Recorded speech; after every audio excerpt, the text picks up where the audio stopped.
Hello everyone, मैं doctor Veena Singh MD paediatrics आज एक फिर न्यू वीडियो लेकर आई हूँ, जिसमें मैंने आपको पहले बताया था कि मैं इस वीडियो में बताऊँगी हम किस प्रकार से अपनी ब्लैक फंगस या म्यूकोरमाइकोसिस से अपनी प्रोटेक्शन कैसे कर सकते हैं, अपने आप को इसको प्रिवेंट कैसे कर सकते हैं होने से।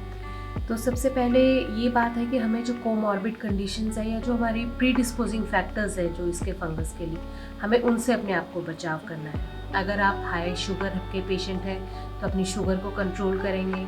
अगर आप unnecessarily over the counter steroid store से लेकर आ गए हैं विदाउट डॉक्टर्स कंसल्टेशन, तो आप उसको इमीडिएटली स्टॉप करके अपने डॉक्टर को कंसल्ट करेंगे। आप अननेसेसरी एंटीबायोटिक्स खा रहे हैं तो वो स्टॉप करेंगे। आजकल ये देखा गया है कि जब से कोरोना हुआ है तब से लोग बिना बात के जिंक, विटामिन सी अन्य बस एक बार स्टार्ट कर दिया तो महीने 2 महीने खाते रहते हैं। तो ये भी कुछ स्टडीज़ में ये भी पाया गया है कि जिंक का भी एसोसिएशन है कोरोना वायरस से, इससे म्यूकोरमाइकोसिस से।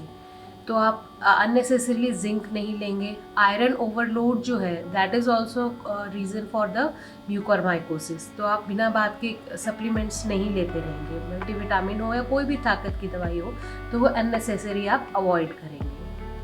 दूसरी चीज़ जो मोस्ट कॉमन आजकल मिल रहा है कि आजकल ये भी पाया गया है कि जिन पेशेंट्स को ऑक्सीजन नहीं लगा है या फिर जो क्रिटिकल भी नहीं हुए हैं बहुत ज़्यादा, जो हॉस्पिटल में भी नहीं रहे हैं, जो घर में रहते हुए भी ये फंगल इन्फेक्शन उन पेशेंट्स को जिनको कि माइल्ड कोविड हुआ था उनको भी हो जा रहा है। तो सबसे पहले इससे बचाव के लिए आपको मैंने सबसे पहले बताया अननेसेसरी जिंक स्टॉप करेंगे। कुछ और आयरन ले रहे हैं, कोई और प्रिपरेशन ले रहे हैं, मल्टीविटामिन ले रहे हैं, वो सब अननेसेसरी नहीं लेंगे। अपनी स्टेरॉइड्स को स्टॉप करेंगे अगर आपकी ज़रूरत नहीं है आफ्टर डॉक्टर्स कंसल्टेशन। शुगर अपनी कंट्रोल में रखेंगे और अपना डेली सेल्फ एग्जामिनेशन करेंगे। डेली सेल्फ एग्जामिनेशन मतलब कि आप अपनी जैसे कि मैंने आपको प्रीवियस वीडियो में सिम्टम्स बताए थे कि जैसे सिम्टम्स होते हैं स्वेलिंग, रेडनेस, पेन, जॉज में पेन, तो उसी अकॉर्डिंगली अपने सारे सिम्टम्स चेक करेंगे। अगर आपको आई मूवमेंट, आईज अपनी चारों तरफ घुमा के देखेंगे कि आपकी फ्री आई मूवमेंट बिल्कुल ठीक है कि नहीं, आपकी विजन में तो कहीं कुछ फ़र्क नहीं पड़ रहा है, कहीं आपके फेस में स्वेलिंग तो नहीं आ रही है, कहीं आपको रेडनेस तो नहीं है, यहाँ पे आपका शुगर इन बिटवीन चेक करते रहेंगे कि आपका शुगर कंट्रोल में तो है। कई बार जो केसेस पहले जो इंडिविजुअल पहले डायबिटिक नहीं थे वो कोविड होने के बाद बहुत सारे डायबिटीज़ हो गए, डायबिटिक हो गए, तो अपनी शुगर पे पूरा कंट्रोल रखेंगे। इन सब को देखने के बाद अब उन पेशेंट्स पे आते हैं जब हम जो रिकवर होकर आ गए हैं घर में और ऑक्सीजन पे हैं, ऑक्सीजन सप्लाई पे हैं जो पेशेंट्स, उनको हमने जो उनका मास्क होता है, उनकी ट्यूबिंग्स होती हैं, उनको फ्रीक्वेंटली क्लीन करना है। हर 3-4 दिन में उनको अच्छी तरह बॉईल करके स्टेरिलाइज करके उनको फिर रीयूज़ करना है या फिर 1 वीक के बाद उसको रिप्लेस करके न्यू ट्यूबिंग्स लगानी है। जो हम वाटर कंसनट्रेटर में यूज़ करते हैं, ऑक्सीजन सिलेंडर में यूज़ करते हैं, उसको डेली चेंज करना है। जो आपका वाटर जार है उसको आपने डेली वॉश करना है, अच्छी तरह सफाई मेंटेन करके रखनी है।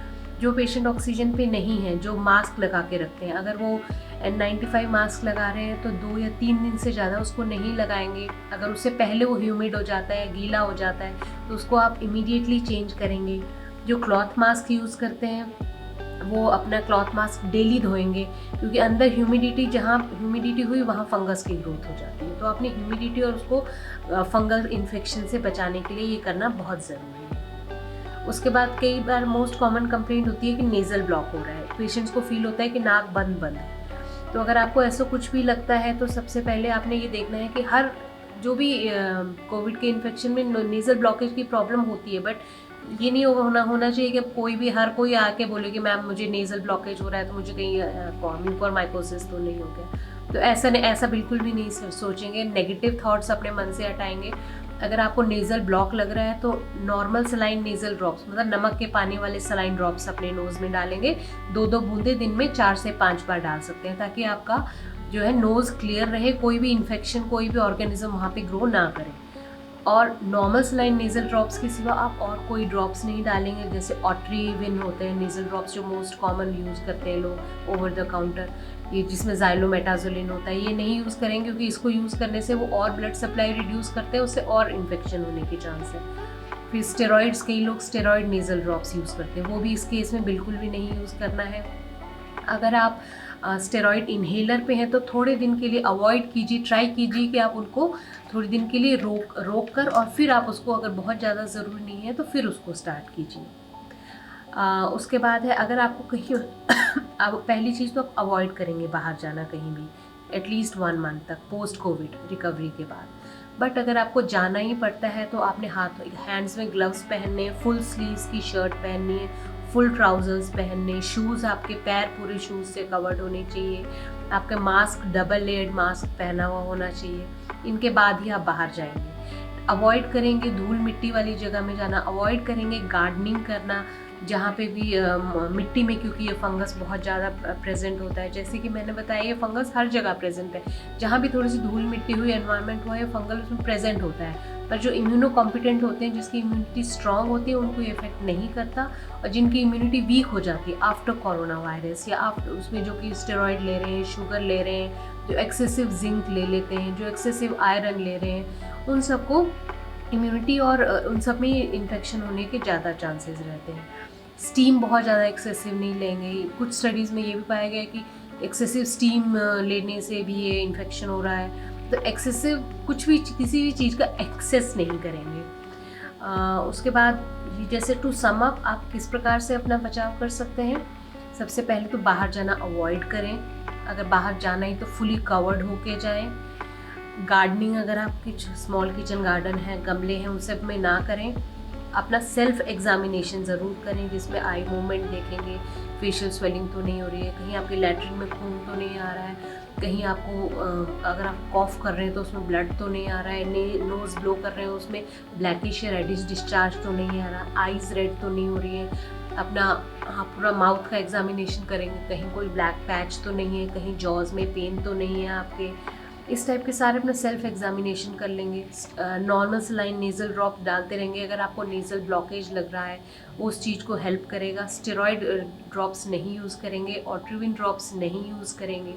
इन सब चीज़ों का अगर आप टाइमली अगर एग्जामिनेशन, सेल्फ एग्जामिनेशन करते रहेंगे तो आप बहुत अपने आप को बहुत परसेंटेज तक आप इन केसेस से बचा सकते हैं म्यूकोरमाइकोसिस से।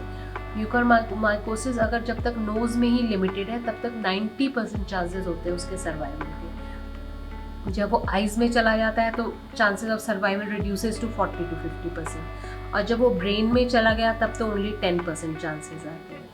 तो इस टाइप से आप ट्राई करेंगे कि अपना सेल्फ एग्जामिनेशन करें, अपने आप को बचाएं। और कोविड के टाइम में जो मैंने आपको डाइट बताई हुई है प्रीवियस वीडियो में, वो डाइट फॉलो करें। जो एक्सरसाइज बताई हुई है वो एक्सरसाइज फॉलो करें और घर के अंदर रहें। Stay safe, stay healthy. Good bye.